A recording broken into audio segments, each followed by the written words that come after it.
आइए आज के इस खास सफर की शुरुआत करते हैं। आज हम महाराष्ट्र चलेंगे और बात करेंगे 12वें और अंतिम ज्योतिर्लिंग यानी घृष्णेश्वर महादेव की ऐतिहासिक और आध्यात्मिक विरासत के बारे में। असल में मशहूर एलोरा की गुफाओं के ठीक पास मौजूद पत्थरों से बना ये प्राचीन स्थल कोई आम मंदिर नहीं है। ये दरअसल इंसान की कभी हार ना मानने वाले जज्बे और उसकी अटूट श्रद्धा की एक जीती जागती कहानी है। अध्याय 1 पौराणिक शुरुआत। अब इस महान जगह की अहमियत को गहराई से समझने के लिए हमें थोड़ा पीछे जाना होगा, शिव पुराण की उन कथाओं में जहां इसका बेहद नाटकीय तरीके से जन्म हुआ था। तो कहानी शुरू होती है एक निही संतान जोड़े सुधर्मा और सुदेहा से। ग्रंथों के अनुसार सुदेहा ने अपने पति की शादी अपनी ही छोटी बहन घृणा से करवा दी। और घृणा कोई साधारण महिला नहीं थी, वो एक परम शिव भक्त थीं जो रोजाना पूरे 101 शिवलिंग बनाकर उनकी पूजा करती थीं। भगवान शिव के आशीर्वाद से घृष्णा को एक प्यारे से बेटे की प्राप्ति हुई, लेकिन ये खुशी ज्यादा दिन टिक नहीं पाई। पहली पत्नी सुदेहा जलन में इतनी अंधी हो गई कि उसने उस मासूम बच्चे की बेहद बेरहमी से हत्या कर दी। सोचिए कितना भयानक रहा होगा वो पल।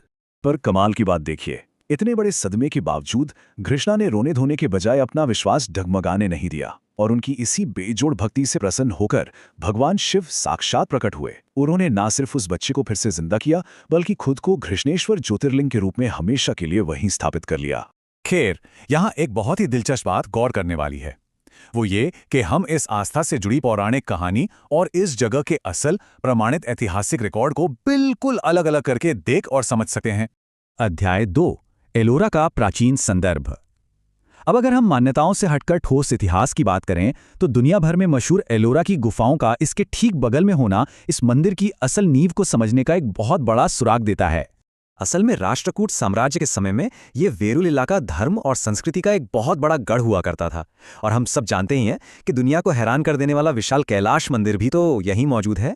हालांकि आज भी कोई पक्के तौर पर नहीं बता सकता कि घृष्णेश्वर मंदिर की पहली ईंट कब रखी गई थी, लेकिन इस पूरे इलाके का ऐतिहासिक रुतबा ये साफ साबित करता है कि पुराने समय से ही ये जगह शिव पूजा का एक बेहद अहम और सक्रिय केंद्र रही है। अध्याय 3 मध्यकालीन संघर्ष। लेकिन जैसा कि इतिहास में अक्सर होता है, वक्त हमेशा एक सा नहीं रहता। समय के क्रूर पहिए ने इस पवित्र और शांत जगह पर भी बेहद खौफनाक और मुश्किल दिन ला खड़े किए। हुआ ये कि पूरे मध्यकालीन युग में लगातार राजनीतिक उथल-पुथल मची रही। अचानक सत्ता बदल जाती, हिंसक लड़ाइयां होती, और इन सब के बीच हमारे इस मूल मंदिर की शानदार संरचना को बहुत भारी नुकसान झेलना पड़ा। पर सच कहूं तो यही वो दौर था जिसने यहाँ के लोगों के जज्बे को साबित किया। मंदिर की दीवारें भले ही टूट गई थीं, लेकिन स्थानीय भक्तों ने हार नहीं मानी। उन्होंने उन खंडरों के बीच भी अपनी पूजा और पुरानी परंपराओं को पूरी निष्ठा के साथ जिंदा रखा। अध्याय 4 होलकर पुनर्निर्माण। अब सीधा 18वीं सदी की तरफ चलते हैं। ये वो दौर था जिसने सचमुच भारत की इस प्राचीन विरासत के लिए एक नए जन्म, एक पुनर्जन्म की नींव रखी। और इसकी सूत्रधार थीं महारानी अहिल्याबाई होलकर, वही महारानी जिन्होंने काशी विश्वनाथ मंदिर का जीर्णोद्धार करवाया था। उन्होंने ही आगे बढ़कर इस घृष्णेश्वर मंदिर को पूरी तरह से फिर से बनाने का बहुत बड़ा और ऐतिहासिक जिम्मा उठाया। आज हम जिस शानदार और आसमान छूते मंदिर को यहाँ शान से खड़ा देखते हैं ना, वो कोई इत्तेफाक नहीं है।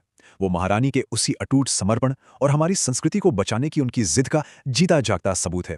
अध्याय 5 स्थापत्य और आध्यात्मिकता। तो यहाँ समझने वाली सबसे खास बात यह है कि 18वीं सदी का ये पुनर्निर्माण केवल ईंट पत्थर जोड़कर खड़ी की गई कोई आम इमारत नहीं थी, बल्कि ये वास्तुकला की एक बेहतरीन मिसाल थी।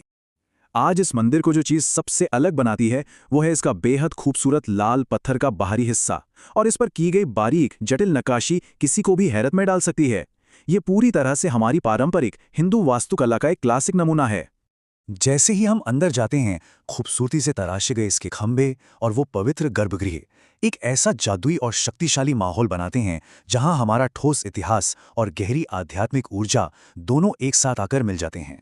अध्याय 6 आधुनिक तीर्थ यात्रा। आज के समय की बात करें तो घृष्णेश्वर सिर्फ एक प्राचीन खंडहर भर नहीं है, ये आज भी दुनिया भर के पर्यटकों और सच्चे शिव भक्तों के लिए एक बेहद जीवंत और ऊर्जा से भरी हुई जगह है। पूरे भारत की पवित्र ज्योतिर्लिंग यात्रा के 12वें और बिल्कुल अंतिम पड़ाव के रूप में इस जगह का महत्व अपने चरम पर है। यही वजह है कि देश के हर कोने से अनगिनत लोग खिंचे चले आते हैं। और चूंकि ये एलोरा की मशहूर गुफाओं के एकदम करीब है, इसलिए जो हजारों सैलानी वहां का इतिहास देखने आते हैं, उन्हें यहाँ एक जीती जागती अटूट आस्था का बहुत ही गहरा और अलग अनुभव भी मिल जाता है।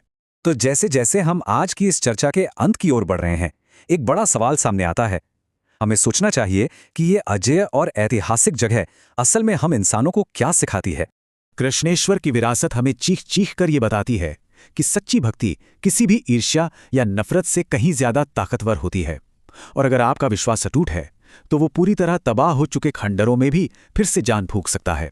आज ये जगह सिर्फ लाल पत्थरों से बनी कोई पुरानी इमारत नहीं है, बल्कि ये विश्वास की सबसे बड़ी जीत का प्रतीक है। जो भी इसे देखता है वो बस यही सोचने पर मजबूर हो जाता है कि आखिर भारत की इस पवित्र मिट्टी में ऐसी और कितनी अनसुनी अमर कहानियां आज भी दबी हुई हैं।